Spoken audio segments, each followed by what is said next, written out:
Valley Arts Music Alliance started mainly because I got really jaded with the music industry. I recorded a CD in 1997.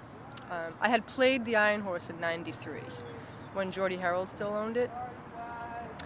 And that was really exciting for me, and I thought, whoa, I'm going to make it. And so I recorded a CD in 1997 with a group of really talented musicians and wanted to do a CD release party. And I wanted to do it at the Iron Horse. And at that point, Geordie didn't own it. He was booking there. He was still doing the booking, and he couldn't put me in. He couldn't give me a gig because I had been out of the press for so long. I didn't have a draw. And at that time, I think a lot of women, especially, when they hear that, it's like, oh, we're not good enough. We're not good enough to play in this establishment. I might as well just quit. And I was tired of playing that role. I was tired of like, okay, well, if I don't have a draw, I can't play in your place. And understanding that they have a bottom line and they have to make money, I wanted to find a place where we didn't need to have a draw to play. So I started hunting again for spaces. I talked to Will Bundy at Eastworks, him and his partner at the time, and I felt kind of silly, because I'm looking for free space, and here's these like really, businessmen. So 2 weeks went by, and this woman, Sue Bartone, I think she wanted to start a cafe or something, and she was talking to a realtor in town who put her in touch with Dr. Kanazi. And he owned the building on the corner of Holyoke and Cottage Street. And it was an old cabinet shop. And he brought us in, he showed it, and I was like, oh, so what's the rent? And he goes, you can have it for the first several months, for free. And I'm like, well, what about that after that? He goes, you can just have it. So basically, Flywheel was in this space for free. We had free school, spelled SKOOL, where people would come in and we'd learn how to make books and do yoga, and we had a family come in, and we had a 9-year-old running, helping with the cafe and coming to meetings with her parents, and it was amazing the amount of support there. One of the things that happened through the beginning was, it became a lot of punk rock and ska, young kids playing, which obviously that needed to happen because there was no place for these guys to play. They couldn't play in a club because they weren't old enough. They didn't have a draw. But I wasn't really up on all that. Mike Burke, who now works for Amy Goodman down in New York, he used to do shows in his basement down off of Market Street. And he used to have touring bands come through there. And this was a whole underground scene that I knew nothing about. I mean, I came from a Catholic school in Worcester, I listened to the Partridge Family and Donny Osmond when I was preteen, and, I didn't know anything about what was going on here. I just started playing the guitar and wanted to keep playing. And so it was the people that actually came in that first show and found out about us, so that knew more about what was going on than I did. I really had no idea. I was completely ignorant to that whole scene. I wasn't into punk rock. I wasn't into any of that stuff. I just wanted to play, and I wanted to find a place to play, and I didn't want to have to cater to the mainstream.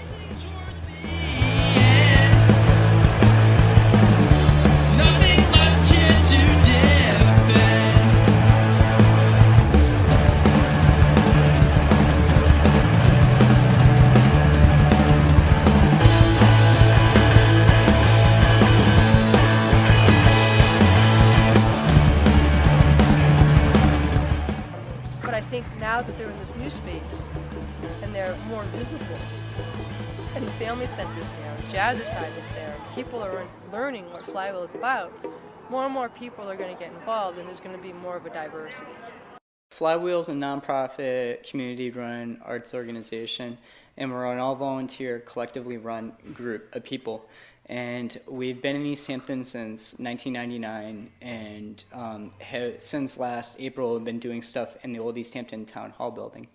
So what we try to do is give outlet for music, art, other creativity stuff to be able to happen in East Hampton, which 10 years ago was a community that didn't have a lot of like really cool DIY type stuff happening in the town. So it's kind of changed the town of East Hampton, the local community dynamically. Playing Lady Fest, and she was Megan. Oh yeah. So she was also excited that someone from Flywheel was Yeah. there. So that was Awesome. Cool. So I think that's it. Wind down, yeah. And did you, in the announcements, did you talk about the box out there? Well, I With put the out key? an email. Okay, so everybody who needs to know about it gets Yeah, the info. there's a Yeah. box, and there's I sent it out to the bookers. Okay. If they have questions, they can ask me. The only thing, I'm going to try to help out with Cafe tonight, but I just can't tell how consistently everybody's going to be able to do Cafe for small events. I hope that it continually staffs, but I think it's a hard thing for some people. It's like The old building down the road on 2 Hoyoke Street was an old doctor's office, and it was a building that we kind of conveniently had different rooms. So there was a room for a cafe in the front, a room in the middle for performance, a room behind that for a gallery, and then a room in the back for storage and a small office. So it was kind of a nice setup. There were some limitations with space for performance things, and that was difficult because there's a certain point where we had events and we just guessed, oh, we could let 100 people in here, it'll fit. Nobody really gets too crammed. And then after a certain point, there was an event that happened in Rhode Island with that fire with Great White, and we had to have an alarm system put in and some other things to fireproof the space. And our capacity got changed to 80 people with volunteers and performers. And we became kind of limited with what we could do at certain events. There were people who had performed at Flywheel in the late 90s who couldn't come back in 2005 because there just wasn't enough room for their audience. So we were looking for other options, for alternatives, for spaces, and we found out that the old East Hampton Town Hall was going to be getting renovated and turned into an arts performance building, something that was kind of in the center of East Hampton and dedicated to community arts. And we felt like Flywheel was a good part of that place. It could become part of the identity of that. It was a lot of work going into this building. There was a lot of room that had to be worked on. The performance space that looks wide and open now was actually like 4 or 5 different office spaces, so walls had to be demoed. There's a bunch of technical stuff that we did, and we had to do things just structural things, like the ceilings and the walls were made out of tin. That acoustically would have been a nightmare if we had 10 walls, so we had to work with the town to get an okay to be able to put drywall up, which they weren't totally for because this is an historic building, so we had to do certain things within certain types of codes. I set up a show for some friends from Long Island called Slingshot Dakota, and we used to have in the old space there was this like row of lights that would shine down on the performers, and these lights had these little like gel attachments and I remember I was just watching the band and standing under the gel attachment, or standing under one of the lights, and the gel attachment just flies down and hits me on the head and ends up cutting my head a little bit. And to me at that moment, I was not angry, I was not upset, I was a little bit in pain, but I realized like this is DIY, this is Flywheel. This is like really fun, even though I got a little hurt. It's like it's to me that moment just made me realize like, hey, I am like doing this myself, and we're all here for the same reason. I feel like having a space like the Flywheel, to be able to have a space that is all ages, that is all volunteer run, that anyone can get involved with is really important in a community. And I feel like the reason why it's important is because you need things like this for the youth and for anyone in the community to be able to get involved with. I feel like by only having an area that has clubs that are 18 plus, 21 plus, it's not very like inviting for anyone that's younger. It doesn't like, the focus is not on the music in those cases, at least in my opinion.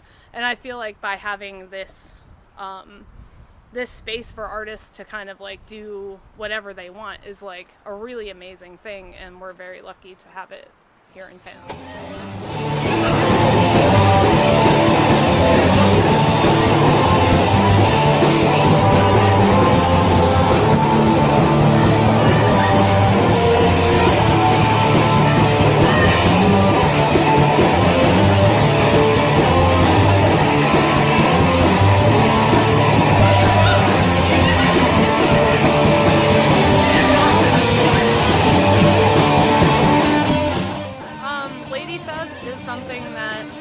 came together through me and a couple of other Flywheel volunteers who were just really excited about bringing more women to the Valley, and I feel like we're doing that in general just through like different shows.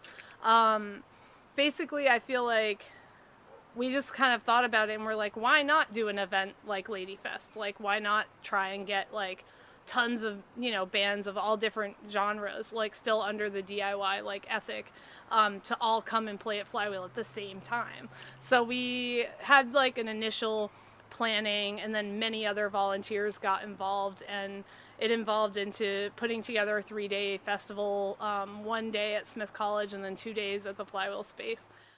And I just remember seeing the drummer of Lightning Bolt run out after their set, and he was drenched in sweat, like looking for water, hanging out under a table. It's like completely like, ugh. And to me, that's just like, again, kind of like symbolized like how amazing DIY is, and places like the Flywheel, to be able to be in a room that packed with people, play your set, and you're just, you know, there's absolutely no line separating performer and audience, which I feel like is like one of the reasons why Flywheel is so great. We can have, we can